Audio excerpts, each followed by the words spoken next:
Welcome to another 2025 NBA Draft Film Sesh on the No Ceilings NBA platform. We are joined today by a special guest. We have Iowa State's Curtis Jones in the house. Curtis, thanks for joining me, man.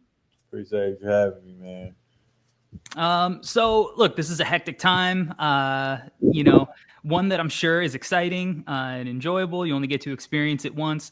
But take me through kind of a normal day in the life of Curtis Jones over the last few weeks, as you're in this pre-draft process. Yeah, I feel like it's kind of been all over the place, to be honest.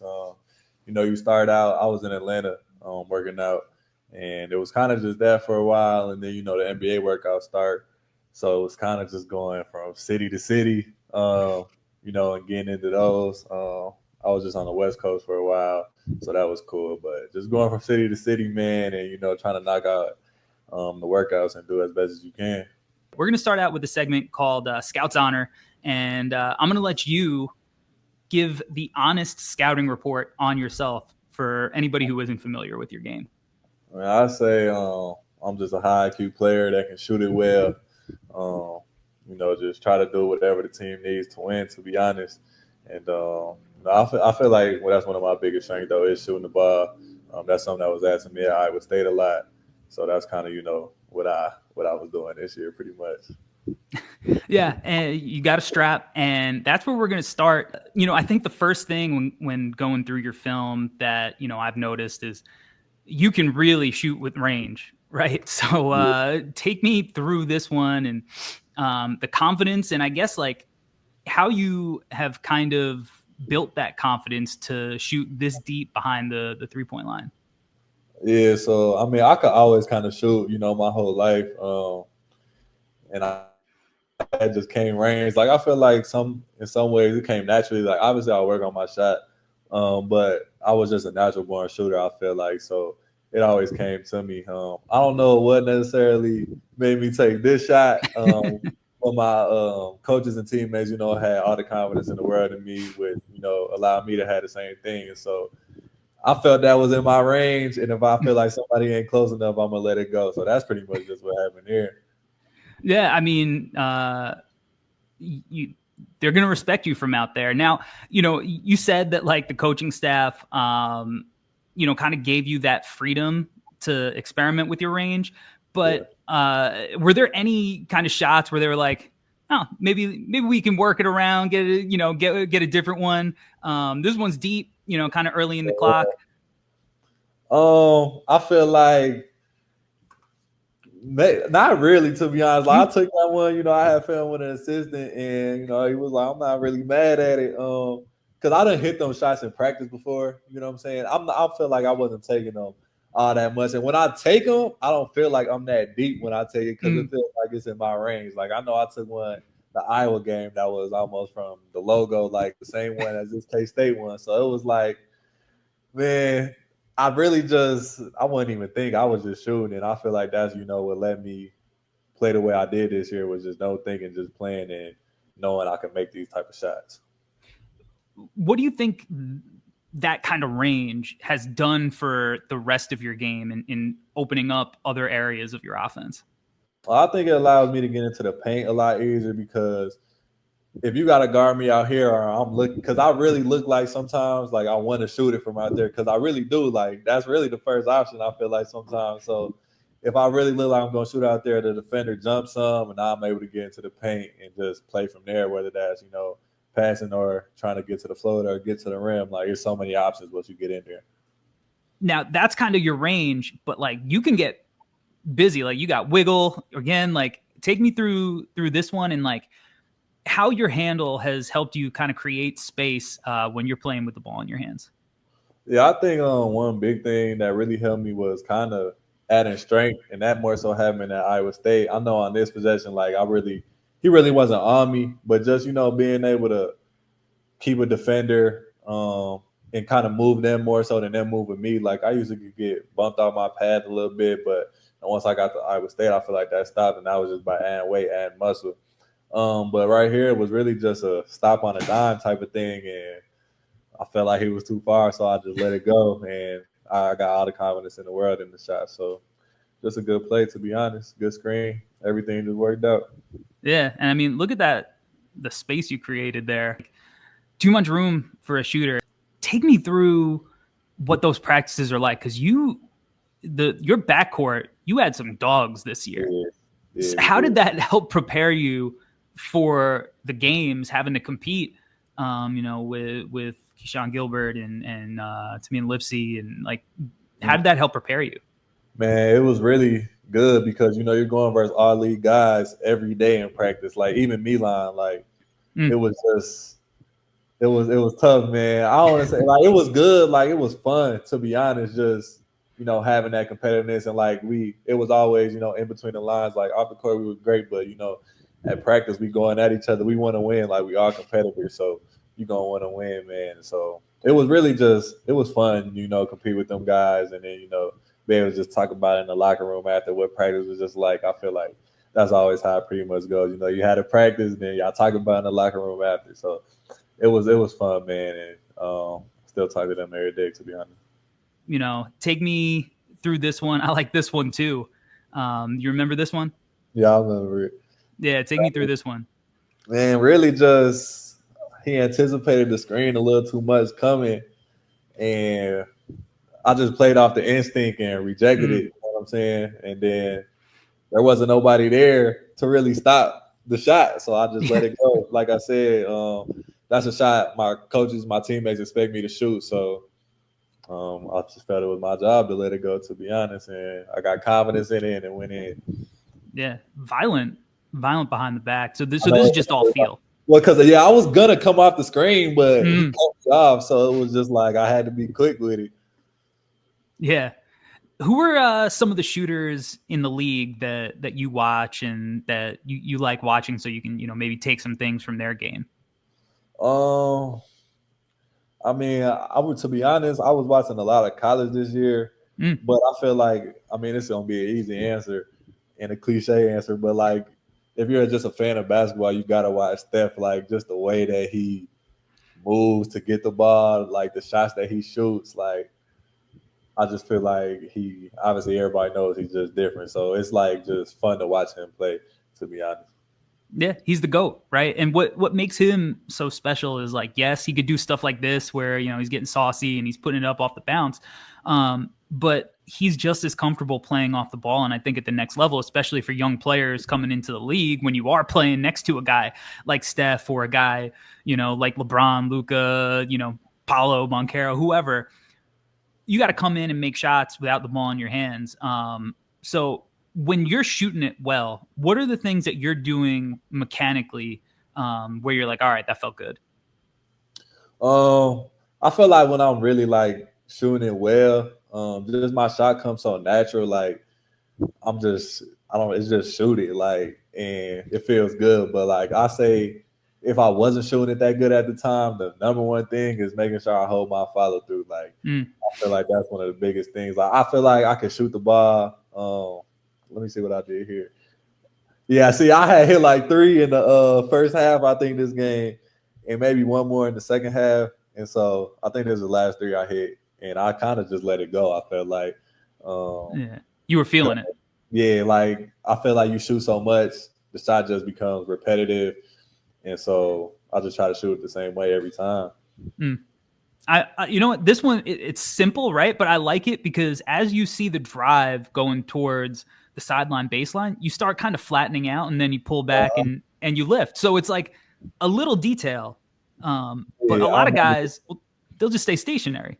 Yeah, facts. I remember this play because I just wanted the ball in some way, shape, or form because nobody was guarding me. Like that, once I started, heating up throughout the year, that never happened. Like it was always somebody on me. So this is probably the most open I had been the whole season.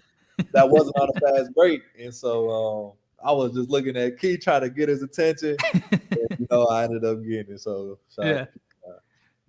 knocked down, right? Now I like this one too. And take me through the first 5 minutes of this game. But I like that you could shoot it off movement too. You don't have to just be a guy who's staying stationary. And I think that versatility, you see that with Steph, right? Steph's always screening, moving, creating chaos off the ball. So take me what goes into that. Yeah. Well, this play right here, this might have been the play I got the most You threes guys out. ran this a lot. Like, Yeah. yeah, like it was really just kind of a horns, and then obviously I got the flare, but I was setting the ghost. So Mm-hmm. it was really a good play. It's hard to guard that type of action. And it was really a tough shot because if you see, like his hand kind of went He's over. trailing. Yeah, like his hand went over, where I was shooting it, but somehow I got it off. But just working on these types of things after practice is like kind of the type of actions and shots, or even before practice, the type of actions and shots you'll be in. I feel like it just gives you some confidence going in, to the game because you made these, 5 times before practice, 5 times after practice, all types of different shots, but you just see the ball go in doing these types of things. We're seeing all the work that you do from behind the 3-point line, but you're a multi-level scorer. And according to Synergy, you might not have taken a ton of like mid-range jumpers this year, but according to Synergy, you were, I think, 18 of 24 in the mid-range. That's crazy. So, is this kind of an area that you're real comfortable getting to? Yeah, I'm surprised. I feel like they must have kind of some floaters in there because I don't really remember taking too many of these type of shots. I remember. Well, I do remember the shots I took, but it just feels like you said, I took so less. Like there really wasn't that many to choose from. I bet. But yeah, I'm comfortable taking them. It's just another like shot, and like I said, shooting just is natural to me. So just putting the ball in the basket, I feel like I can do it at any level. Yeah, I mean that's a free throw too. That's a 2-point free throw right there. Was that more of like that's just where you like feel comfortable getting to your spots, or was that like the coaching staff is kind of trying to eliminate like the mid-range shots, play the more analytical, modern, Yeah, math equation type game? yeah, I feel like we definitely was only trying to get to the rim or shoot threes, Mm-hmm. but I feel like I had such a green light per Yeah. se. Like I could kind of take whatever. Like I couldn't take 10 of these, but if one just came up, they wasn't gonna be too mad about it. And went in when the shot go in, it's good every time. Nobody gonna say nothing. So Yeah, I think this is an important shot, like in this area, especially the elbows for guards that play in pick and roll, because especially the next level, so many teams are going to play drop, and uh-huh. like if you can make these shots at an efficient clip, that big has to pull up, which is going to open up the roll, when if Mhm. that means that the tag is going to have to come, and then so like I think this is an important shot, even if it's not the shot you should be Yeah. spamming, which maybe like this is one that maybe you could probably try to get back with time on the clock. How do you balance like, all right, I'm feeling it, I know I can get this look off, with like shot selection, especially as a young player. Here you might have the freedom to take it. Yeah. You might ride the Pied Pony at the next level. You take this early in your career, right? Yeah. So I mean, right here it was really just I had 20 in the first half this game. Just So feeling it. I probably had just got in because remember I didn't start. Right. So like I probably had just came in the game, and I probably was just trying to see if I still had it going a little bit. And I mean, it's not the best shot, obviously, but for how hot I was just I don't think it was a terrible shot. But yeah, you're right. Going into NBA, that's probably not the shot I'd be taking as a rookie or maybe even a second year guy. But it was kind of just a heat check right there. Now you mentioned earlier, like there are probably some floaters in those stats, and what I noticed about some of your flows, you got like range on the floater. I remember like I feel like the first guy I saw taking these consistently was LaMelo like 5 years ago. Uh, Take me through this possession. but West Virginia, I know because the way they was playing, like it just seemed like their game plan was to try to be super aggressive with me, and Mm, I didn't really, get enough contact on the first screen for me to really get downhill. He kind of got through it, so Brand came and rescreened. I had a good stop and go right there, kind of like yeah. the Cincinnati one you showed, like Mm-hmm. the quick between the legs. I mean, I could have shot it, but they probably weren't the best, especially with 20 left on the clock. And so then, he got a good screen. I came off it well with some contact. I think they was in a drop. Mm-hmm. But I feel comfortable, getting to the floater right there. Cause that's something that I really worked on at Buffalo. Like going from my first year at Buffalo, my second year at Buffalo, I was just working on floaters a lot every day. And I already kind of had a natural touch, and then that just kind of put it over the top, I say. And so that just, brought my game to a new level because you got to respect it. And if you don't, then I'm going to shoot it. One of the things that I thought it was interesting that you just mentioned is like you said you didn't come off the first screen tight enough, but like the second one, you hit that little in and out with the left hand. Yeah. Talk to me about like the art of like setting up these screens.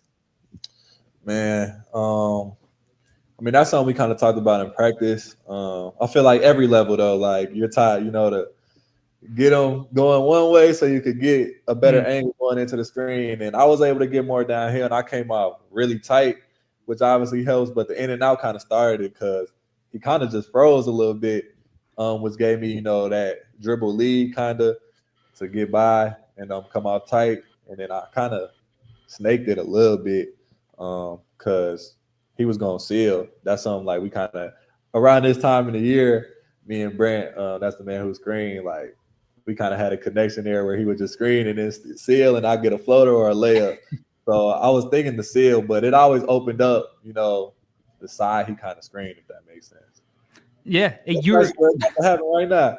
Right now, and the little Gortat screen, right? Yeah. Like, so you guys had built up chemistry on these plays. Yeah, like, TJ was really big on the bigs to, kind of do these types of things because we wanted to get into the paint as much as possible. And this was a way, to help us get to the paint, basically get a free layup. Like right here, it was a tight space, but I threw it and sneak in there to get a free layup. Like there's no finish easier than that right there. So it was really, we practiced it a lot. And, when you practice something, you wanted to show up in the games, and it did a few times. So shout out to Brand, man. He did a lot of the dirty work and got me a lot of buckets. Now at the next level, looking at the finals, you got Chet Holmgren, Isaiah Hartenstein, you got Miles Turner on the other end, and you got Victor. You just got all these guys with bit length and strength. So finishing at the rim, is going to effectively is important. You got a big here on you on this possession. If you can get this one back, how maybe would you approach this one differently? To be honest, like I'm not mad at the drive. Like I really got to the paint, but I would have either tried to get into his body more earlier and then went up off one, or I would have just tried to go up off two and maybe give him a shot fake or something.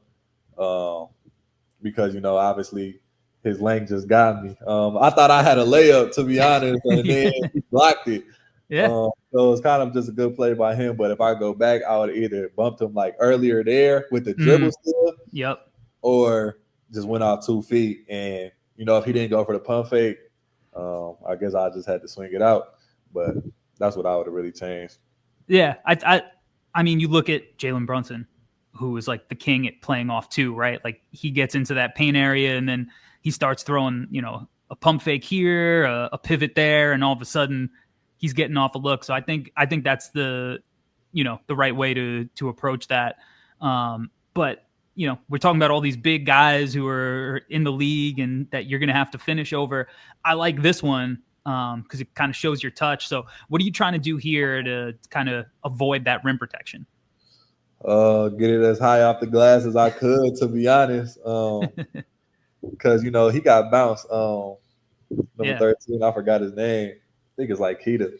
But, he got bounced. And I was really hot right here, obviously. So, he going to go over the screen. And I just seen nothing but daylight going downhill because number 5, he was like maybe supposed to be in a drop or something, but he didn't never like get in front of the ball, to be honest. So yeah, I was able to, get a foot in the paint.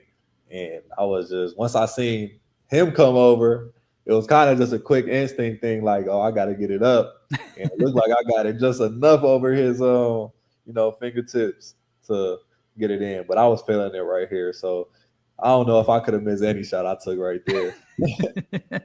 Yeah, for sure. I like the footwork in this one, finishing through contact. you seem really comfortable with like these finishes that they wouldn't teach like 15 years ago with, you know, the different footwork, and here again, like kind of off the right leg with the right Yeah. hand, and then finishing through the contact. How much is that strength that we talked about earlier kind of helped you in these situations? I mean, Owen Freeman's a big dude. I thought it was a foul too. I thought it was. I gave a ref a little look. Like, I'm not even a guy that gets on refs like that. I didn't even say that. I just looked at him like, you could have gave me something there. I felt like I got fouled a couple times. But like you said, you know, me being able to, or I said, but then you said me being able to observe the contact, like right there, I used to would have get bumped off, but I was able to, you know, take it and keep my straight line drive going, and then I was able to get through the gap. I didn't think the finish, like, it didn't feel too hard. Like, I feel like when I let it go, I knew it was going in. Um, and the same hand, same foot thing. For some reason, like I said, I started working on floaters going from when I was at Buffalo, and when I would do the same hand, same foot, like with the right, it just became more natural to me. For some reason, I like wouldn't miss them. And so for some reason, I think I finish better when I do same hand, same foot on the right. I don't know why. But so I'm really comfortable with it. Yeah. And it kind of catches people off guard because it's not Right. natural. You know It what I'm saying? messes with the cadence. Like, Yeah. So yeah. it helps me out. And it was just a natural thing, but I noticed it. Absolutely. Now, I want to get into a little bit of your playmaking now, because, you know, scoring the rock is great. A lot of dudes in the league can score. You got to be able to leverage that scoring to make guys better. So I like this one. Started here. Take me through this. What are you reading from the defense to, you know, kind of create this open look? I mean, it was kind of a really easy read just because obviously I'm looking score first. Because that's what just my role kind of was, look to score. But three people swarmed at me, so somebody had to be open, and Yeah. he stayed up a little too long to where my big Brent got behind him, and you know, once your big is behind the other big, you got to throw it. So it was really a simple play, like easiest points this year, probably. I mean, easy, but it all stems from, again, I think, like the threat of your scoring, right? And like you said, he's got to play you up. We saw that you're either going to be able to knock down a jumper or a floater from that spot. So he kind of has to play up, and then the tag is just kind of right. And then I was going to say, no man's land. I mean, if he would have tagged, then I guess he probably like based on, you know, our personnel and what their scout was, he probably was supposed to tag. Yeah. All the way, because they would have probably lived with Demarion Shoon. No shade to Demarion. That's just, they would have probably lived with it. Yeah. Game plan. So, he probably should have been over more, but even Taman on the pull behind was kind of open as well. Like, I feel like his man was kind of in no man's. Maybe he was supposed to be the tag guy, number 5. I was thinking maybe he was supposed to be the corner guy, but I think number 5 maybe was supposed to tag. So if he did, and then with the lift, been open, yeah. But it all started kind of, I feel like Grant got me the advantage on the screen. I was able to get downhill a little bit, which made all the help come. Yeah. Doesn't seem fun getting screened by him. Nah, he was a great screener. He likes I'm not gonna lie, but I like this one too, because now this time you're able to get a little bit deeper into the paint here against BYU. So take me through this one. It's kind of similar to the first drive you showed. I guess we ran drag a lot this game, because I know I hit a 3 off the same drag. I think the defender went under, but I mean, I guess I could have shot a floater right here, but just the way it went, like his man stayed a little too long, I felt like, in front of me, and he coming downhill. He taller than me. He got more strength than me. He probably is a higher percentage shot for him than it would have been for me. Yeah. And, you know, he had the advantage there. Got a good, nice little layup in. And he got when a big catches the ball that deep, like, they're probably going to score. So, especially, you know, his man was coming off of, like, he didn't have as much strength because he was still on me. He was trying to recover, and it was too late. Yeah. But again, like the threat of your floater, like you see guys like Trae Young and Emmanuel quickly kind of feast in these scenarios where the big is kind of on their heels, because they're like, shit, I can't like give up on the ball handler because they're just going to drop in a floater. So they kind of got play up a little bit, and that creates easy opportunities. And especially with, the spacing at the next level, that's as simple as this possession is. It's tough to guard. Sometimes, the simplest offense is the toughest thing to guard. Now take me through this one. I like this one. We've kind of seen this from like Luka kind of, bringing it to the forefront with the decel. So take me through this possession. So the decel, you talking about like this step right here, right? Like, yeah. Step kind of at the end. That's another thing I got when I was just short, having to finish over. And it kind of just like a lot of that stuff stuck with me for some reason. Like sometimes I feel like I could play bigger, but some of the like habits or just natural instinct things that you did I did when I was shorter, I still carry with me. I feel like, and in cases like this, it helps because it kind of messed up their time, and the big was already jumping. I still had the ball, so it was really an easy read, like quick. They both came over to me, so it was left him wide open, at the rim, and he got the hand one. It was really easy play, you say. But you got them up in the air. They're thinking they're going to send it. If number 7 would have got there earlier, they would have got me though. But but he's out of position. Yeah, but because of the lift, because he can't. Yeah, you can't really tag off him. So no, it's good spacing all around by us, I guess. Yeah, for sure. Now, one of the things that I'm sure you've seen a good amount of, and you'll see again at every level that you play at, is these kind of sending two to the ball. So you can kind of get this one back. Maybe how would you approach this possession here? Yeah, they kind of caught me off guard with it because they wasn't blitzing the screens, at all this game. I think it's the first one they blitzed. If I could take it back, I probably I would have came off with like a better pace. Like I felt like get by a little too fast, but because I went so fast, I didn't see that the big was already right there. Right. So if I would have like took a dribble out, Dish would have been right there, with an advantage going into like a 4-on-3, I feel like on the other side.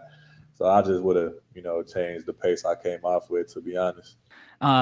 This one, kind of similar situation again, sending two to the ball here. Take me through this one and how you got a great shot for your guy. Yeah, I think just the big, he wasn't as aggressive as the other one. Like it's like I came off. You're not really supposed to all the time, but I feel like when they blitz, you have to a little bit. I went more east to west right here. Mm-hmm. Instead of the other one, I was 100% going south. Once I seen him, I kind of retreated a little bit, and the pocket was so big. Yeah. The read was pretty much super easy. When they bring two to the ball, you're supposed to get off it. And like I said, that pocket was huge. Yeah, they didn't close that off at all. Yeah, so it was just a simple play. Again, nice, simple read, but this one's not so simple. You remember this one? I really don't. This is one of the games I don't got in my memory as well. That's a pretty slick read. Yeah, that was a good pass. Yeah, take me through this one, because those weak side kicks are those are the passes that lead to those scrambles that really mess defenses up. So take me through this one. Yeah, I feel like my first thing here, I just came off a little too fast. But Brett was gonna seal right here, but it just didn't end up working out. And I kind of just had to find some space in a tight area. And I feel like Brent was my first read because he was at the basket, but Milan man came and took him, which left Milan open in the corner. And that's a shot I would live with every time. Yeah, and the X out guy couldn't stay because they lifted. But, I mean, you get a shooter like Milan, an open shot in the corner, like, that's one of the best shots you can get somebody. Yeah. High level, jump pass, falling out of bounds, still delivering it on a rope. So, that's a pretty slick read. So before I get you out of here, and I appreciate your time, man, this was, again, it was a lot of fun. We usually end these things by when we're not doing a show with a player, we we usually do it, with ourselves, and we end this with a segment called "Sell Me This Pen," where we give a quick little elevator pitch on why an NBA team should invest in whoever we're covering. So we got you here today, so I'm gonna let you do it. So sell me this pen on Curtis Jones. Why should an NBA team invest in Curtis Jones? Yeah, I think I'm gonna come in, just work every day, compete. Great guy, like great teammate. Feel like you as any teammate I ever had. They gonna say, I was a great teammate, great locker room guy, and I just know how to play the basketball the right way. I think that's a big thing. Like coming in, you gotta know what you're doing, know where you're supposed to be, and things like that. And I feel like I do, and I'm a quick learner. So I feel like I just got all the tools, that's needed to get better every day, and be able to produce. Yeah, well, I'm excited to see how your journey plays out, man. You had a monster year this year for Iowa State, and we're getting close, and I'm excited for you. So thank you for taking the time to come on, the No Ceilings platform, break down some film, and chop it up with me, man. Sure, man. Appreciate you having me. Thank you.